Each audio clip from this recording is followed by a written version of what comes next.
Stonecrest is done. Oh, I'm so excited. This project's taken way too long. We're definitely over budget on this thing, but this place turned out pretty awesome. Pretty much everything is brand new. Just to kind of recap everything we've done. We gutted this thing down, we stripped it out, we cleaned it out, we ended up spraying kills on pretty much everything just to make sure there weren't any smells to deal with. This house really wasn't that bad in that regard, not like a lot of houses we buy. We had to bring in the gas because this thing was never hooked up to natural gas before, so we got gas brought in. Which means we had to run heat ducts everywhere. We redid all the plumbing, we rewired the whole house. Basically the only things we didn't touch in this house was the roof, just needed a little bit of attention, a couple siding repairs, and most of the windows were good to go.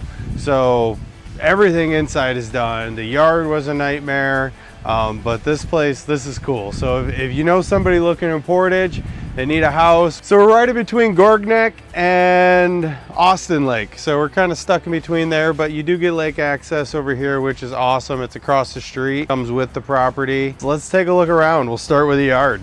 So I'm not sure how many of you remember this whole section of the yard was just trash.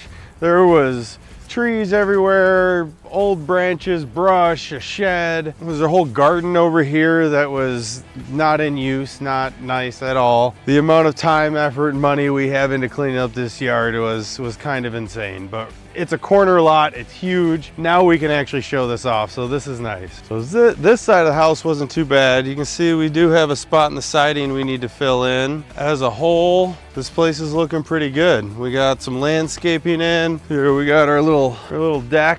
It's ready to go. We were able to salvage the frame of the deck and just kind of give it a nice topper. The supports, the joists, everything was good there. So that saved us a few bucks. But man, this yard is huge. I think this door is locked though.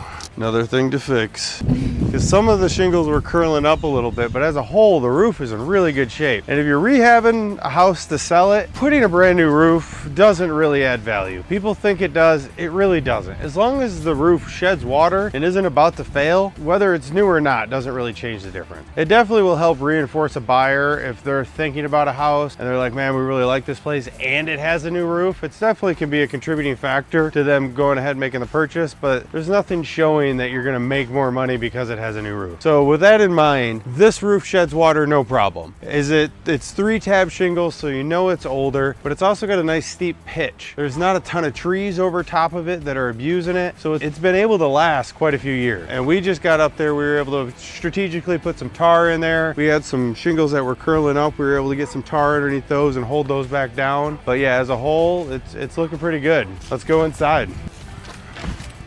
Look at this.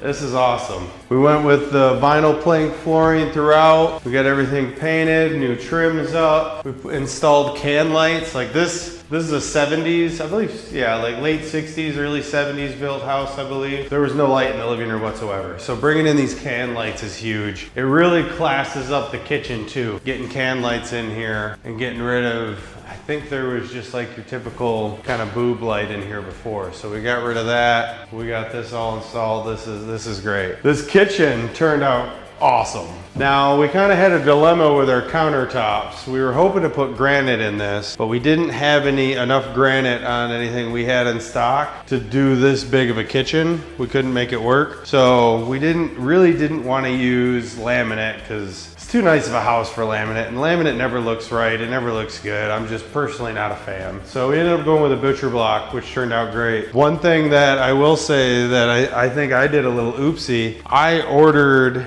these for the guys, and it looks like I ordered 2 pieces and then 2 pieces. I thought they matched different sizes, but apparently they didn't because this wood grain was a little different. But the guys on site, without even telling me, came up with a pretty cool solution. They used the different grain and kind of strategically put it in there, and the more I look at it, the more I really like it. It turned out great. It kind of adds some depth to the countertops that I've never seen in a butcher block. So I'm kind of super stoked about it. It turned out great.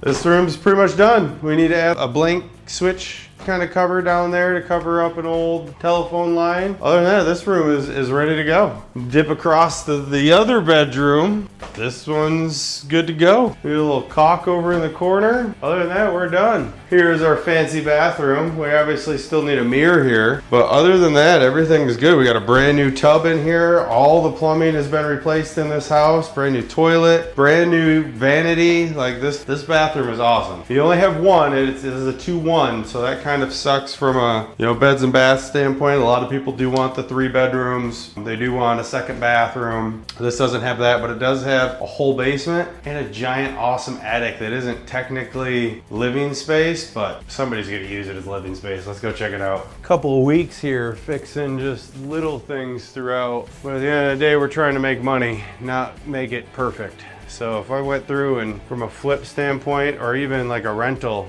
if you're doing it from the investment side, you don't want to make everything perfect. You can't make it that 10 out of 10 Taj Mahal rehab because you're going to lose money every time. Sometimes you just got to clean up a space and call it good. This is a good example of that. I think we found a good balance. We really kind of finished this space off nicely. The paneling was a quick, easy solution. It's definitely not cheap, but we were able to get it up quickly. We were able to slap up some trim. There's a lot of caulk that went in here. There's a lot of kind of imperfections, but as a whole, we don't have heat up here. There's no AC, so it's not finished space, but as you'll see in a minute, we have the AC in the window, which keeps this place pretty cool as a whole. So that hasn't been an issue, and heat rises. So I don't think in the winter that this is gonna be a hard room to keep warm. Little space heater if you need it, and you'll be good to go. This is a great bonus to the house though. Get this light picked up a little bit, but this works. Another whole kind of bedroom space on this side. So I'm sure this is gonna be somebody's office or something at some point. A gym, an office, kids playroom, it's gonna be something. And this is the basement. So down here, we cleaned it up. We got everything painted white just to help kind of keep a clean look to it. Foundation's in great shape. We had to knock out some of the blocks here so that we could run our new HVAC ductwork through it. So we got that done. I mean, the possibilities in this basement are huge. We left the old oil tank because those things are just a monster to get out. We have our updated electricity, new box, new wiring throughout, because the person that was staying here when we bought it ended up basically ripping out all the plumbing lines, all the wiring, so it wasn't even worth piecemealing it back together. We just ripped it all out, replaced it all. So the next owner is really, they're getting their money's worth on this one because all the utilities are brand new, all your mechanicals. I think the only thing that isn't brand new is the bladder tank and the water heater, which are both in perfectly fine shape. Work no problem. Everything else is brand new through this house. So in here we got our brand new furnace. We got brand new drains ran everywhere. Our hookups for our washer and dryer. Just another clean space. This could be a workshop. You could finish this off. Like the possibilities in this house are pretty endless. Yeah, you only have 2 bedrooms, but you have a giant attic. And you got a big full basement that you could finish. You could make this house into a lot and customize it.